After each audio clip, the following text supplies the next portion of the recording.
Salam sigap dan shalom.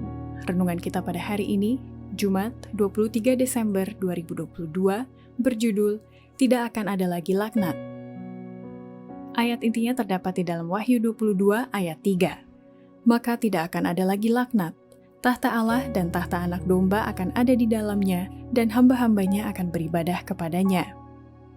Pena Inspirasi menuliskan yang dimaksud dengan judul renungan kita pagi ini, Tidak Akan Ada Lagi Laknat, adalah sebuah pengharapan seperti dikatakan pemazmur, bila aku melihat langitmu.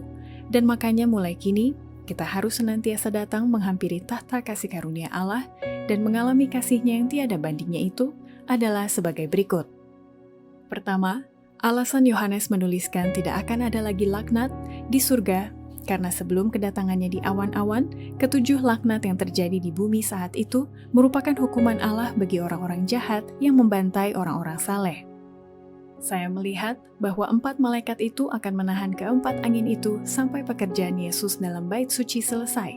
Baru kemudian datanglah ketujuh laknat yang terakhir itu. Laknat-laknat ini membangkitkan amarah orang-orang jahat terhadap orang-orang benar. Mereka mengira bahwa kita yang mendatangkan hukuman Allah ke atas mereka, sehingga sekiranya mereka membersihkan bumi dengan menyingkirkan kita, maka laknat itu akan berhenti. Suatu perintah untuk membantai orang-orang saleh dikeluarkan, yang menyebabkan mereka berseru siang dan malam meminta kelepasan. Inilah masa kepicikan Yakub.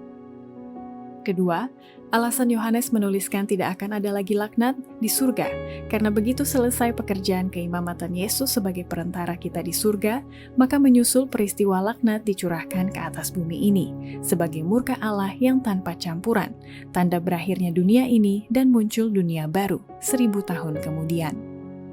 Kristus menghentikan pengantaraannya dalam bait suci, maka murka yang tanpa campuran itu akan mengancam orang-orang yang menyembah binatang dan patungnya dan yang menerima tandanya.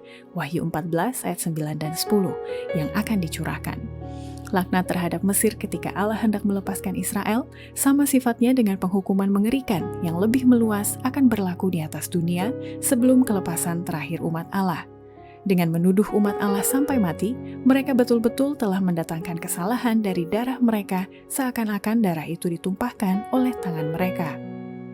Ketiga, alasan Yohanes menuliskan tidak akan ada lagi laknat di surga menunjukkan bahwa sebelum pintu kasihan ditutup, peristiwa munculnya laknat itu bersifat lokal dan tidak menyeluruh di muka bumi ini.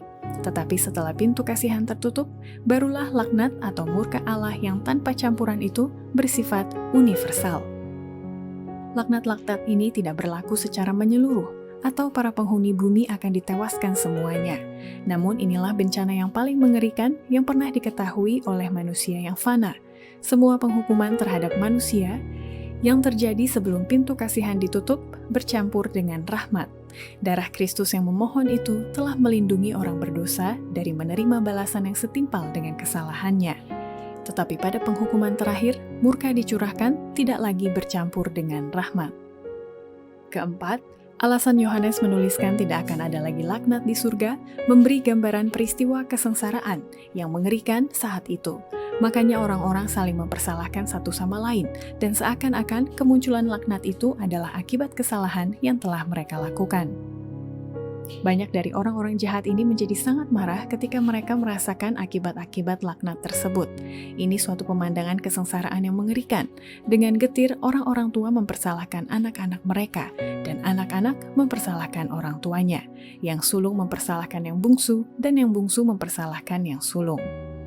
Demikianlah renungan kita pada hari ini. Kiranya Tuhan memberkati kita semua.